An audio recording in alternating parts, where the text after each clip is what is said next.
All right, guys, today we are comparing two leg machines from Lionscool. We have the Lying Leg Curl leg extension version 4, and we have the seated leg curl leg extension machine.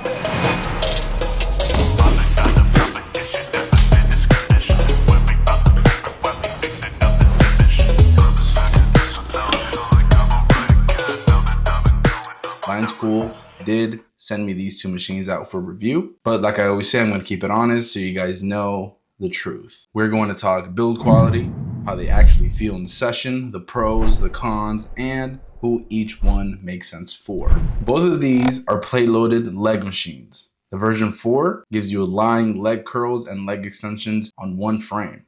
The seated unit gives you seated curls and seated extensions in a more compact footprint. Pricing is in that mid-range home gym space. You will usually see them on sale around $300 to $350. And before I get into the pros and cons, let me talk about the build quality, because that's a big deal for us home gym owners. Let's start with the welds. On both machines, the welds are clean and consistent for this price point, of course. Nothing sketchy, no ugly blobs. Everything looks like it was done with intention, which gives you some confidence when you're loading plates. For the adjustable pins and mechanisms, they feel solid. They pull out and screw on and off relatively smooth. They line up with the holes and lock back in without too much fighting. On both machines, once adjustments are set, they stay put during a set, which is exactly what you want.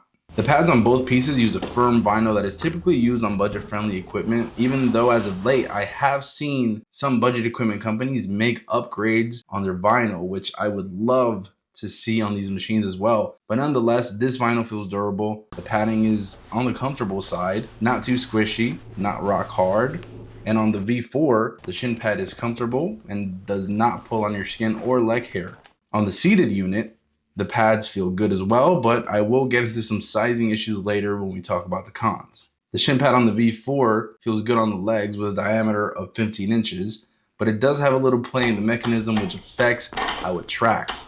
The seated machine keeps the shin pad a bit tighter, so the movement path feels more locked in while having a diameter of 16 inches. They both use solid chrome-plated weight horns, which allow you to use both sides of the sleeve. Plates slide on and off easily, and there is enough room for a decent amount of load. The horn on the V4 measures 16 inches in length, while the horn on the seated leg curl machine measures 17.5 inches in length.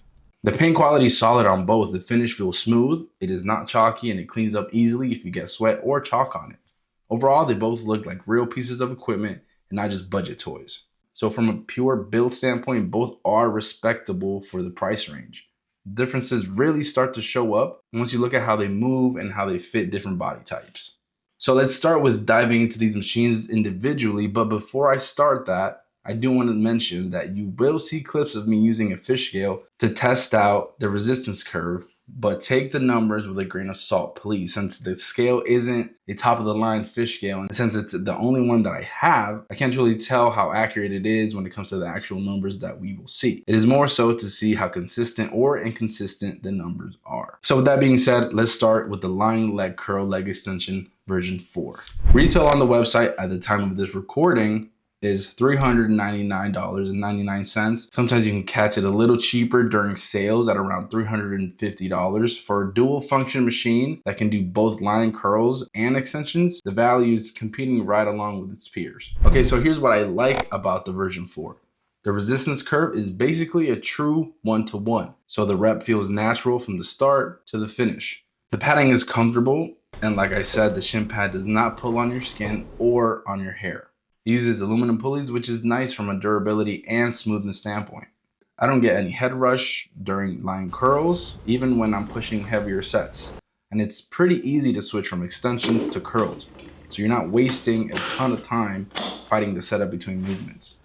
Now, the V4 is not perfect, so here's what I don't love about it. The shin pad has some play in it, so as it moves, it tends to lean away from the right leg the further it gets from the fulcrum. And you can feel that if you're paying attention to it, especially on the heavier sets. The back pad only adjusts forward and back, so there's no angle adjustment, so you're kind of locked into one backrest angle. And when you're doing lying leg curls, there is a pretty big gap in the padding, which is noticeable, especially if you're picky about how your hips sit on the pad. The shin pad adjustment is not a full sundial, so you don't get a huge range of clearly marked positions, and there aren't any numbers on the sundial or the seat adjustment. So if you share the machine with someone or you like to remember exact settings, you will have to count holes or just eyeball it. Now let's move over to the seated leg curl leg extension machine. This one is going to be in a similar price range. Retail on the website at the time of this recording is at $349.99. And just like the V4, you can catch this one a little bit cheaper during sales at around 320 bucks. But the big difference is the footprint. It is much more compact, which is a huge win if you're trying to fit a lot of pieces into one space. Here's what I liked about the seated unit. It is very compact, super easy to fit into a corner or next to another machine. From a training standpoint, research does show that seated leg curls tend to activate the hamstrings more than lying leg curls. That's a nice plus if you care about hypertrophy. And just like the version 4, it uses aluminum pulleys, so the movement feels smooth. The adjustment dial for the leg lever is a full 360 degrees, which means you get way more control over your setup. And unlike the V4, the shin pad does not bend away from the fulcrum. It stays where it should, which keeps the movement path more consistent, at least for now. Not sure with prolonged use that may change. But on the flip side, here are a few things that I don't like about it.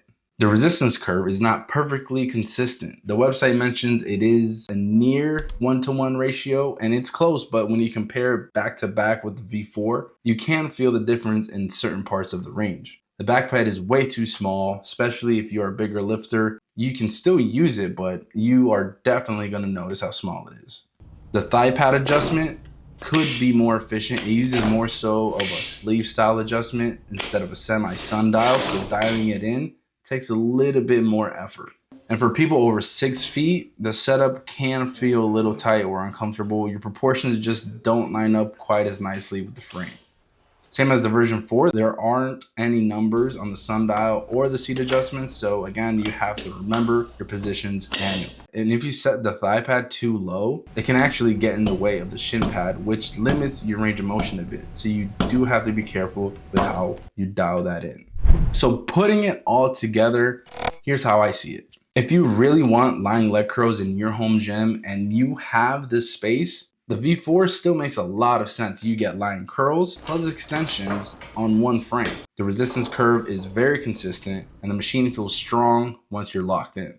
If space is tight and you want a more compact piece that focuses on seated work, I think the seated machine is a perfect overall experience, as long as you're not far above average height and you take the time to adjust your settings. Don't get me wrong, both are good. Both will grow your legs. They just solve slightly different problems. As for which one you should buy, personally, if I had to keep only one in my garage gym, I would probably lean towards the V4, just because of how I personally fit in it and how easy it is to live with day to day, switching between leg curls and leg extensions. But if I was smaller or the dimensions of the padding were a bit larger, I would keep the seated version for the variety. I will have affiliate links for both machines in the description, so if you want to check the current pricing or support the channel, you can use those at no extra cost to you.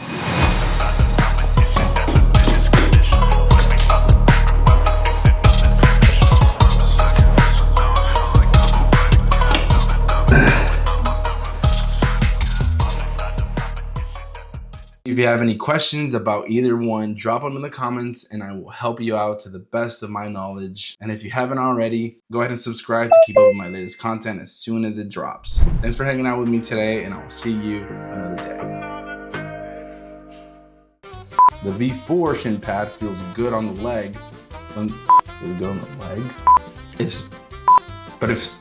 If space is tight and you want more compact, if space is tight and